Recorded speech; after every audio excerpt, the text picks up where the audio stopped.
C'est l'été, et comme chaque été depuis maintenant 1 an, oui, je change la couleur de mes cheveux.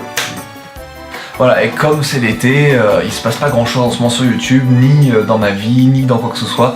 Pas de grand chose à vous montrer de bien pertinent. C'est pourquoi je passe le plus clair de mon temps en ce moment à préparer la rentrée, c'est-à-dire mon concours sur le Gladiator Front Coliseum. Ça va être très cool, avec tous les participants là, que j'ai réussi à réunir. Ça va être chouette. Bon, et je pense qu'on a le droit de dire 2 mots sur la couleur actuelle de mes cheveux.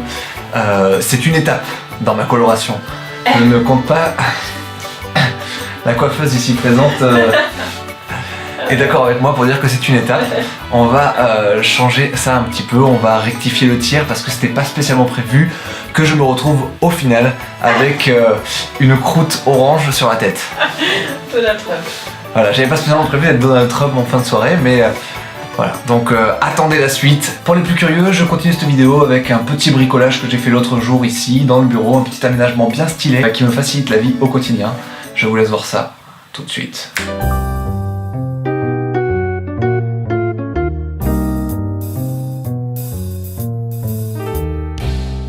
Les amis, aujourd'hui c'est un grand jour, c'est la première fois de ma vie que j'ai un bureau à moi tout seul. Je vous en avais déjà parlé dans une précédente vidéo. Et comme c'est mon bureau, je peux faire exactement ce que je veux dedans et donc l'aménager exactement comme je veux. Donc ça va être essentiellement un bureau qui va me permettre de faire mes vidéos YouTube et aussi de travailler, de faire mes développements internet comme je le fais tous les jours. C'est mon métier après tout, il faut pas l'oublier. Bon, mais pour ce qui est des vidéos YouTube, ce qui est très important quand tu fais du YouTube game, c'est d'avoir une bonne lumière. Et pour avoir une bonne lumière, il faut des lumières tout simplement. Voilà, je l'allume. Et en fait, qu'est-ce qu'il faut? Là, il se trouve que j'ai la fenêtre sur ma gauche, c'est assez cool, j'ai une lumière qui m'arrive ici, mais on voit qu'ici j'ai une grosse ombre sur l'autre partie du visage, et ce qui est pas mal pour corriger ça, c'est d'avoir une petite lumière, celle-ci on va dire, qui vient balayer ton visage, pas trop loin.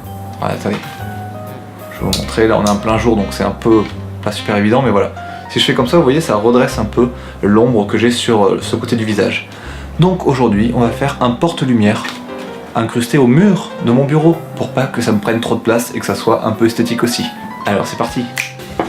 Bon, le but du jeu ici va être très simple, ça va être de défoncer cette petite forme ici qui correspond à ça. Ensuite on va découper tout là comme ça pour se faire une petite languette on va dire qui tiendra à ma lumière et que je viendrai accrocher là-bas.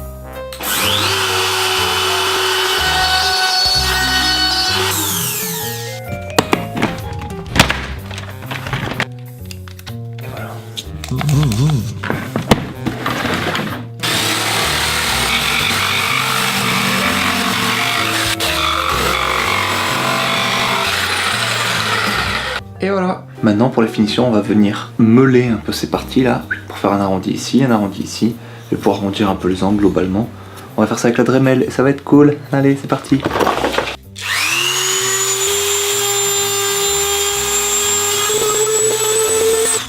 Ça m'a permis de faire un joli arrondi comme ça.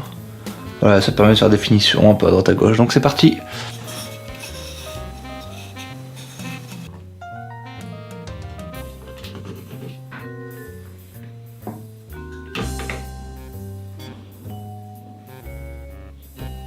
Maintenant que les cloches sonnent pour annoncer la fin de mon petit projet, qui s'est passé à merveille, voilà l'enfant. Il ne me reste plus qu'à le fixer au mur avec cette délicieuse petite équerre, et tout cela sera fini. Merci beaucoup le petit spot lumineux qui casse l'ombre négative de mon visage.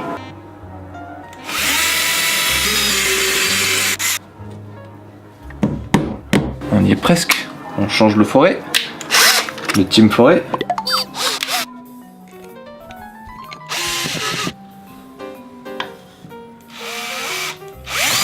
Et voilà le rendu final.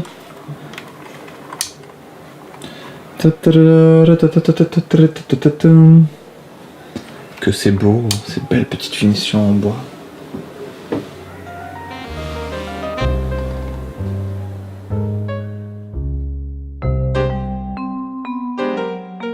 Pas de coloration par-dessus. T'as envie de bailler? Ouais. Je suis fatiguée. Ça se voit, tu parlais mais t'avais à moitié les narines ouvertes.